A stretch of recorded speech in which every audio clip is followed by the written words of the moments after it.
Since we've gotten Braun back, we haven't been as organized offensively. Too many random possessions. So, As it gets when Brooks is the guy doing damage to the purple and gold. Timeout called by J.J. Redick. Just not happy with what making the choice. And too often we have guys that don't want to make that choice. And it's pretty consistent who those guys are. And so Saturday practice, I told the guys, it's going to be uncomfortable. The meeting is going to be uncomfortable. I'm not doing another 53 games like this. JJ can never get respect because LeBron runs you. He hired you. Like, you're only there because of LeBron. The Los Angeles Lakers are imploding, and Christmas Day 2024 exposed everything ugly about this franchise. A 23-point blowout loss to the Houston Rockets. LeBron James suffered his worst Christmas Day defeat in his legendary career. Luka Doncic complained after every call, and J.J. Redick, well, he went scorched earth on his own team. Going to be uncomfortable. The meeting is going to be uncomfortable. I'm not doing another 53 games like this. J.J. Redick just threw LeBron James under the bus without saying his name. And if you read between the lines, listened to the coded language, watched the body language in that post-game presser, this is a first-year head coach who's already lost his locker room. Or more accurately, he never had it to begin with. Let's break down what's really happening in Los Angeles. Because this isn't just about basketball. This is about power. This is about respect. This is about a rookie head coach trying to control the most powerful player in the sport. And it's about LeBron James at 40 years old potentially destroying another franchise on his way out the door. Christmas Day was supposed to be a showcase. Lakers versus Rockets, LeBron and Luka versus Kevin Durant. No, wait, scratch that. The point is, it was prime-time basketball on the biggest stage of the regular season. Instead, it was a public execution. The Rockets never trailed, not once. They led by 17 heading into the fourth quarter. The Lakers lost by 23. And it wasn't competitive. It wasn't close. It was embarrassing. Last night, did I see LeBron James pouting all game long? Did I see the bad body language from LeBron? Absolutely. Did I see him not putting forth the defensive effort and getting back in transition? Only having 2 rebounds last night in a game where a team loves to pound the glass and grab offensive rebounds. 2 rebounds. LeBron James, 6 feet 9 inches, 250 pounds, one of the greatest athletes in NBA history, grabbed 2 rebounds against the team that lives on offensive boards. That's not age. That's not rest management. That's a lack of effort. That's LeBron James checking out mentally in the middle of a nationally televised game on Christmas Day. And J.J. Redick saw it. The whole world saw it. But here's where it gets interesting. Redick couldn't say LeBron's name. He couldn't call out the king directly. So instead, he spoke in code. Listen to what J.J. Redick said after the game. Really listen. We don't care enough right now. That's the part that bothers you a lot. We don't care enough to do the things that are necessary. We don't care enough to be a professional. We don't care enough to be professional. Let that sink in. J.J. Redick just told the world that his players, plural, aren't acting like professionals. This isn't about young guys. This isn't about fringe rotation players. When you talk about professionalism, you're talking about your stars, your leaders, your highest paid players. And then he said this, it's a matter of making the choice. And too often we have guys that don't want to make that choice. And it's pretty consistent who those guys are. Pretty consistent who those guys are. J.J. Redick just told you he knows exactly who the problem is. He's been watching it all season. And now after getting embarrassed on Christmas Day, he's had enough. But he still won't say the names. Why? Because you can't control LeBron James. You can't bench LeBron James. You can't fine LeBron James. You can't do anything to LeBron James because LeBron James is bigger than you. Bigger than the Lakers, bigger than the entire league. J.J. Redick is a substitute teacher trying to discipline the principal's son, and everyone in that classroom knows it. Here's the uncomfortable truth that nobody in mainstream media wants to address. J.J. Redick doesn't have the respect of his locker room. Specifically, he doesn't have the respect of LeBron James.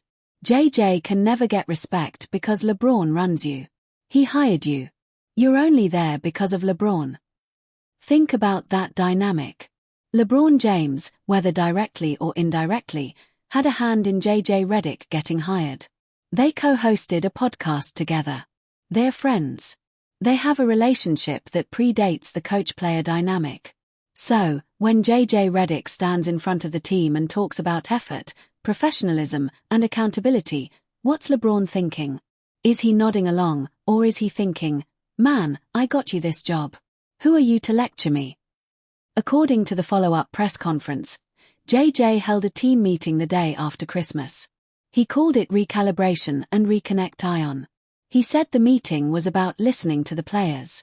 To create a lineup, all you got to do is select a few player stats, pick more or less. That's literally it. After calling out his team for lack of professionalism, after saying guys aren't making the right choices, JJ Redick held a meeting where he listened to them, not the other way around. That's not accountability. That's damage control. That's a coach who just realized he overstepped and now he needs to walk it back before he loses the locker room completely. This isn't the first time we've seen this. JJ Redick has been publicly calling out his team all season long. According to Kendrick Perkins, this is the 5th or 6th time Redick has gone to the media complaining about effort, professionalism, and consistency. This is the 5th or 6th time this season that JJ has come out publicly calling his team out about the little things and the lack of effort. That is disturbing. That is frustrating. And why? If you have to keep saying the same thing over and over, guess what? Nobody's listening. Your message isn't landing. Your authority isn't respected. And that brings us back to LeBron. The Lakers started the season 10-4 without LeBron James.